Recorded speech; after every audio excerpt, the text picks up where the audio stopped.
day, ladies and gentlemen. Welcome to my channel again. I'm TGS. Summertime out there. I'm sweating profusely, but I don't freaking care because I have the right beverage. Cold lemonade. Yeah, I let that out.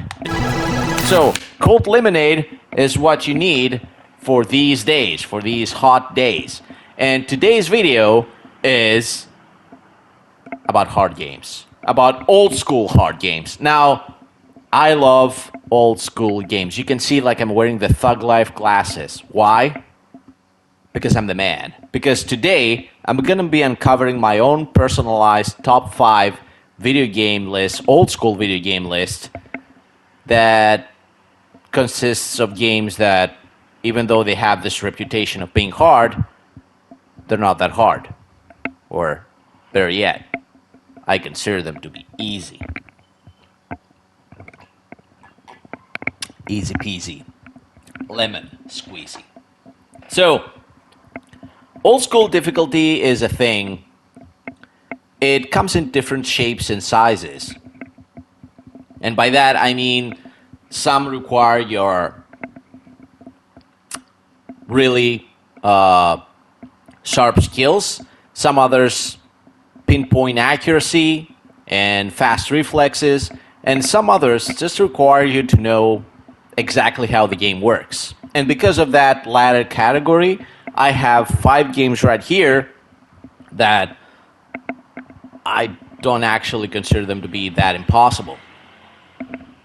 Yeah, it's just the way it is. So we'll move on from number 5 to being the one that I think people will understand the most.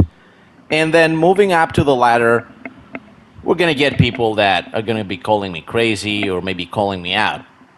Thankfully, for the latter part, I'll also leave links down there in the description of me beating these games bad and giving you actually the chance of watching these videos and actually making you able to beat those games as well. So maybe I'm off the hook for that. So without further ado, let's move on with our list.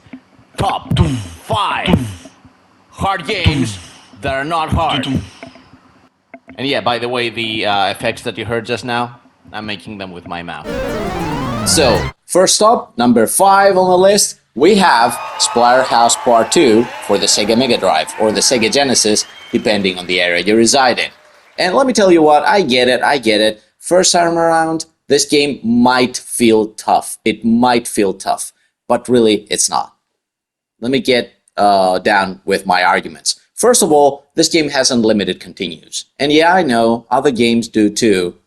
Pretty much like Castlevania 3. Only Castlevania 3 is a pure badass in terms of difficulty. This one, not so much. First of all, you don't get one-hit deaths in this one. Even though it is an action platformer, the gaps that you're supposed to be jumping over don't result you getting instant KO if you fall in them. They're mostly puddles that have enemies in them, or they just outright hurtful, and they just take a piece of your energy away. It doesn't seem that hard at all. Not to mention, it doesn't require your pinpoint accuracy and sharp skills or fast reflexes, because every enemy in this game is huge ass slow, is slow as shit. So, really, no excuses there. This one is not a hard game. Maybe the first time you play it, but even the boss fights have their very own recognizable patterns, and you'll eventually beat the game if you like it enough and you want to proceed through it. It's a thing for me because this one, in terms of horror theme games, is an absolute boss. I absolutely love this game. I love its graphics. I love its Lovecraftian horror. I love obviously the Friday the 13th reference and all the cult classics of horror movies being thrown in there in a blender. That's amazing. But this is not a hard game. You don't believe me? You don't want to take my word for it? You want to see my actions or maybe the proper Englishmans? You know, there is a link down there in the description, me returning to the game after an entire 6 or 7 months of playing it the last time. So I beat the game silly. Then if you watch me beat it, you'll be able to do it too. So yeah, forget about it. not a hard game. Let's move on. On number 4 on our list, have I already said that every game on that list I absolutely love?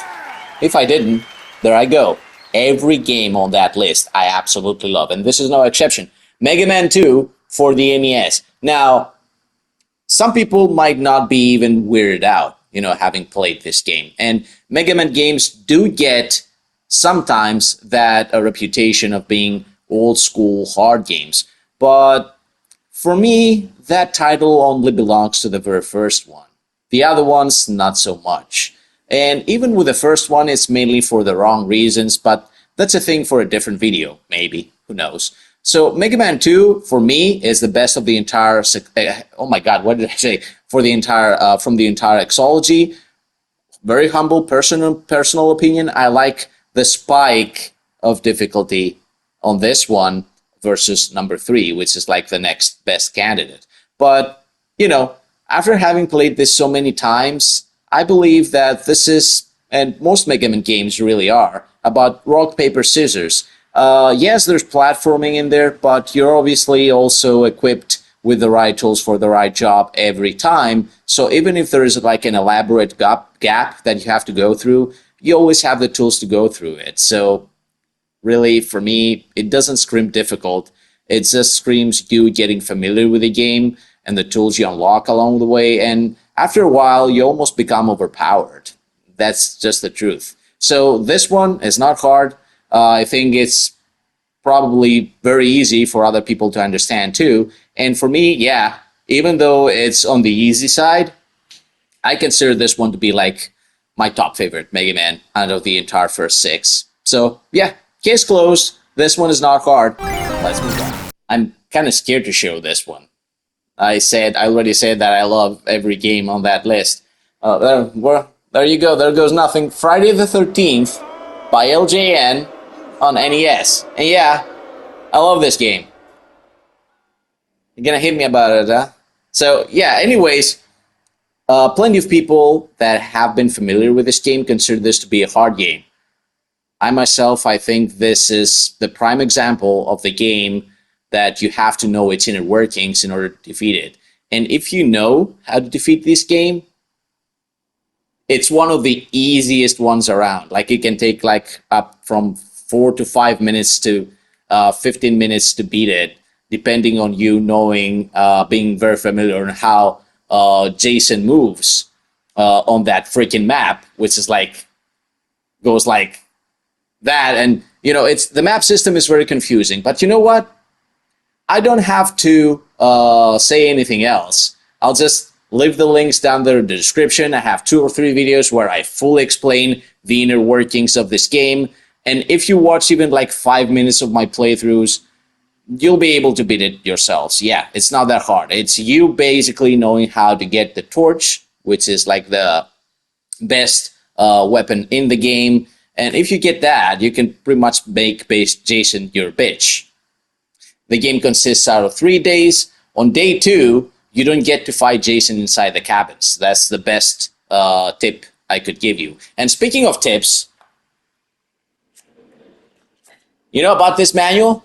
If you have like a legit copy of this game, don't ever listen what this thing has to tell you. Like, yeah, it's a fun read, but don't take the tips in there seriously. And the game outright lies to you. That's the main issue with this game. It's not about having sharp skills or fast reflexes.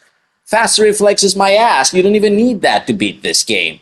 The only thing you need to know is how to move around the camp without letting the map confuse you.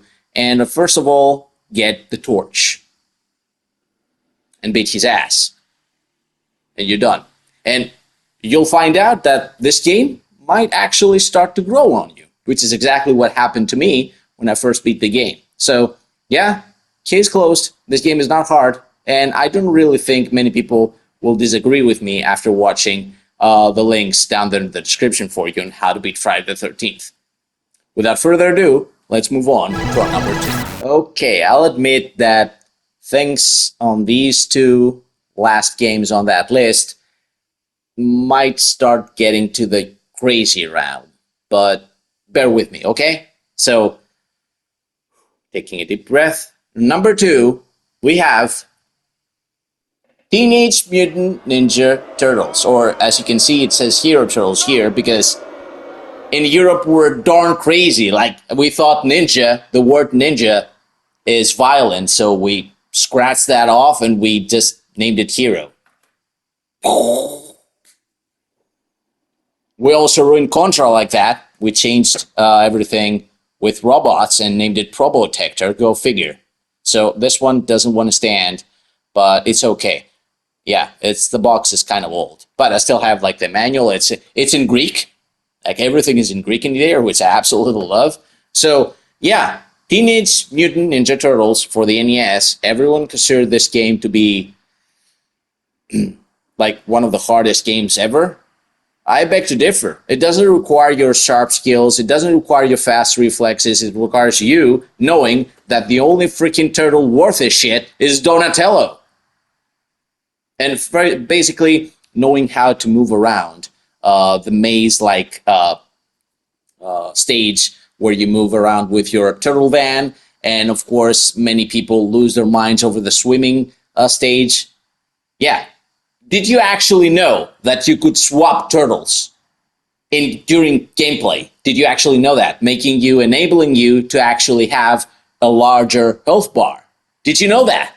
Yeah, I know there are some jumps in the game that are actually notorious, but I beg to differ. Like, if you watch my video on how to beat this game, you'll probably be able to do it yourself. And yeah, one of the key things about that is grinding.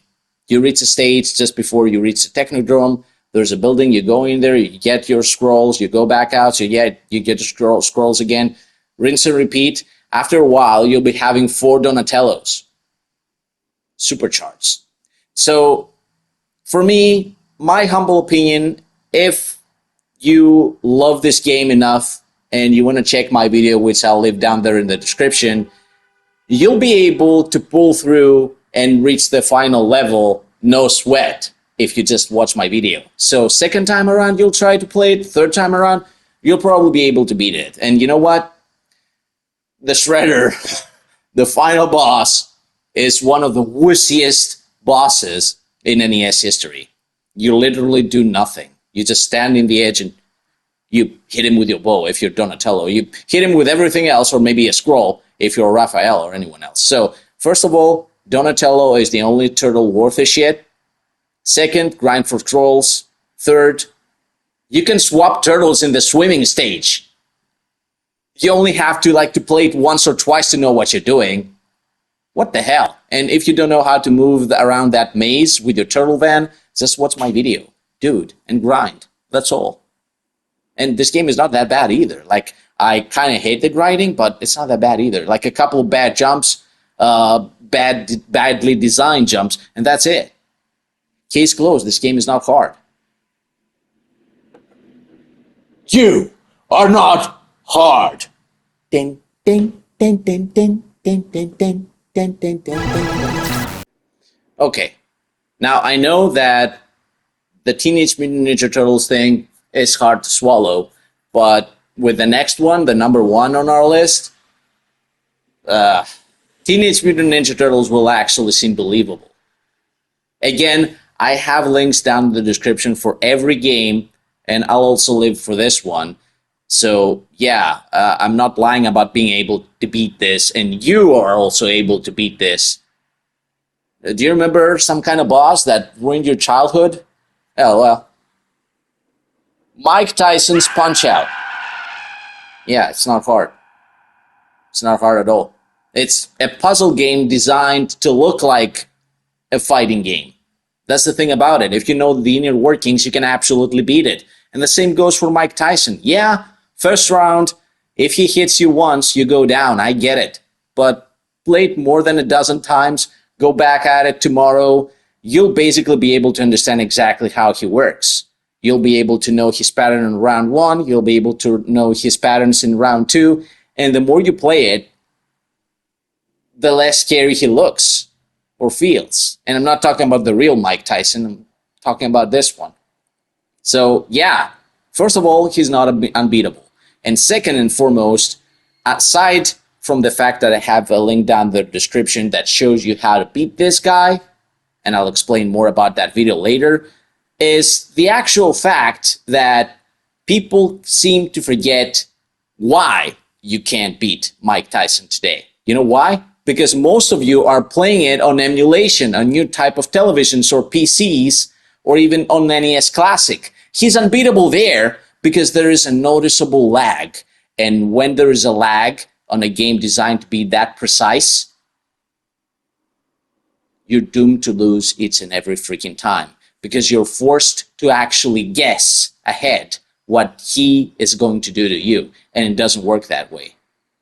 The guy telegraphs his moves, but you have to be ready. You have to use your eye-to-hand coordination. And if that new type of technology with that old fancy emulation and shit throws you off even for a fraction of a second, you're going to lose.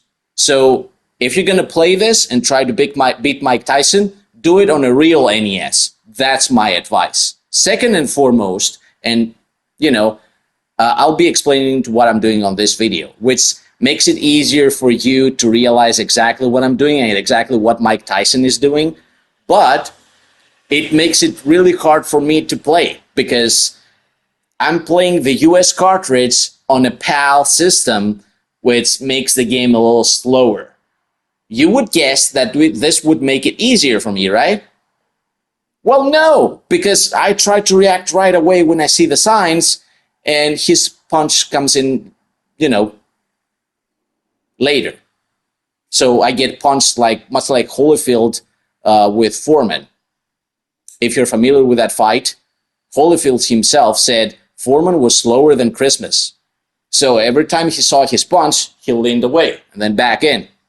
And when the time came and his chin was back in, only then Foreman's punch would reach his jaw. The only difference with me and Holyfield is that I didn't go back to my corner man and asked for him to tell me if my teeth are all in their place.